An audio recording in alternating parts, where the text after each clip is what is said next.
और बड़ी खबर यह है कि नतीजों से पहले 1 जून को बड़ी बैठक बुलाई गई है। 1 जून को दिल्ली में इंडिया गठबंधन की बैठक है और गठबंधन की बैठक में चुनाव की समीक्षा होगी। चुनाव के बाद की रणनीति पर बैठक में चर्चा होगी। सूत्रों का दावा है कि इंडिया गठबंधन इस बात को लेकर आश्वस्त है कि 300 सीटें उन्हें मिलने जा रही हैं और इसीलिए चुनाव की समीक्षा भी करेंगे और आगे की रणनीति पर भी बातचीत होगी। तो इंडिया गठबंधन की बैठक मल्लिकार्जुन खड़गे ने बुलाई है और हमारे साथ हमारे सहयोगी जुड़ गए हैं जैनेंद्र, ये जो बैठक है इसको लेकर क्या जानकारी मिल रही है?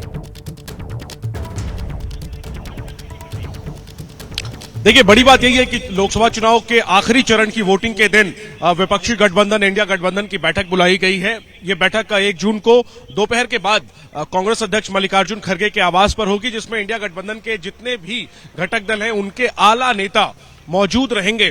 सूत्रों ने हमें यह बताया है कि अब तक 6 फेज के चुनाव के बाद इंडिया गठबंधन के अंदर यह उम्मीद जगी है और यह भरोसा हो रहा है कि बहुमत का आंकड़ा इंडिया गठबंधन को मिल सकता है और यही वजह है कि नतीजों से पहले आखिरी चरण की वोटिंग के दिन नतीजों के बाद की स्थिति को लेकर के रणनीति बनाई जाएगी और साथ ही साथ चुनाव की समीक्षा भी की जाएगी। अभी तो जो फीडबैक है उसके मुताबिक इनको लग रहा है कि इनको बहुमत आ जाएगा, लेकिन जब साफ आमने सामने बैठेंगे तो बेहतर तस्वीर जो है वो बैठक में स्पष्ट हो पाएगी कि आखिर कहां तक इंडिया गठबंधन की गाड़ी पहुंच पाई है। तो फिलहाल तो इंडिया गठबंधन को भरोसा है, कांग्रेस को भरोसा है कि बहुमत का आंकड़ा वो छूने जा रहे हैं, उससे ज्यादा लगभग 300 सीटों तक जीत सकते हैं और यही वजह है कि 4 जून के बाद नतीजों के बाद की रणनीति के लिए नतीजों के पहले ही ये एक अहम बैठक बुलाई गई है। नजरें जाहिर सी बात है अवधेश रहेंगी खड़गे के आवास पर 1 जून को। एक तरफ वोटिंग खत्म हो रही होगी देश में और दूसरी तरफ विपक्षी गठबंधन की प्लानिंग क्या हो रही है इस पर रहेगी। सब कुछ इसी बात पर टिका हुआ है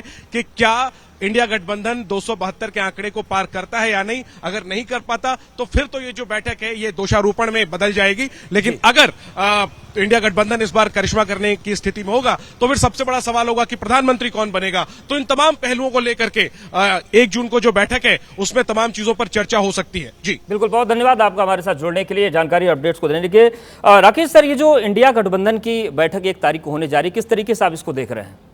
देखिए, अभी आपने जो कहा कि 300 सीट मिलने का भरोसा है उनको, तो सबसे मूल प्रश्न ये है कि 300 सीट का गणना कहाँ से शुरू करेंगे। कांग्रेस सबसे बड़ा दल है, 325 सीट में कांग्रेस लड़ रही है। जब 429 सीटों पे लड़ी थी तो 52 सीट जीती थी जी। तो 325 सीट में वो कितनी सीट जीतेगी। दूसरा, 300 सीट का आंकड़ा तब पहुंचेगा जब उत्तर प्रदेश में समाजवादी पार्टी और कांग्रेस पार्टी कम से कम 50 सीट जीते, स्टालिन तमिलनाडु में सबसे ज़्यादा सीट जीते, उसके बाद आपके एनसीपी और शिवसेना जो उद्धव ठाकरे और शरद पवार है वो सर्वाधिक सीट महाराष्ट्र में जीते। इस तरीके से जीत के बाद ही आप 300 सीट का एक संभावना ले सकते हैं। लेकिन 2014 में जब प्रधानमंत्री नरेंद्र मोदी वाराणसी काशी से लड़े तो 71 सीट भारतीय जनता पार्टी जीती, 2019 में 61 सीट जीती। क्या भारतीय जनता पार्टी के खिलाफ इतना खराब माहौल है कि उत्तर प्रदेश में उसकी सीटें घट जाएंगी?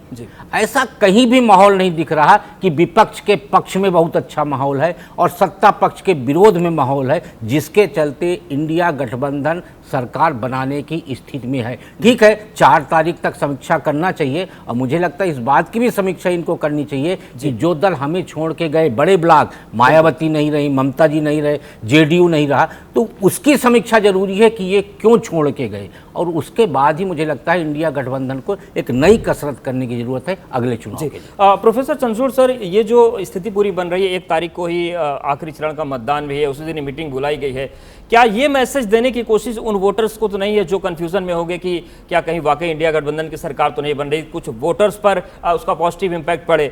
और दूसरा, जैसा कि राकेश सर कह रहे हैं कि अभी ममता बनर्जी का बयान आया था, वो कह रही थी कि अगर इंडिया गठबंधन बहुमत में आता भी है तो हम बाहर से समर्थन देंगे, तो क्या है जी कि हमारे बयान को गलत तरीके से देखा गया जी, तो किस तरीके से देखना? देखिए, ऐसा है कि पहली बात आपने जो कहा वो ये है कि आकलन करने का हक सबको है। अब आकलन कल्पनाओं में भी हो सकती है, यथार्थ में भी होता है। मुझे लगता है इंडिया गठबंधन को कल्पनाओं में अपने आकलन करने में कहीं कोई दिक्कत नहीं होनी चाहिए। वो कर रहे हैं, पर मुझे लगता है उससे ज़्यादा महत्वपूर्ण ये है कि शायद 2 तारीख को केजरीवाल जी को फिर से वापस अपने जेल में जाना होगा और इसलिए ये कोशिश करेंगे कि उनके रहते रहते 1 तारीख को कुछ बातचीत कर लें, ताकि आगे की क्या भविष्य की स्ट्रैटेजी क्या होगी नहीं होगी।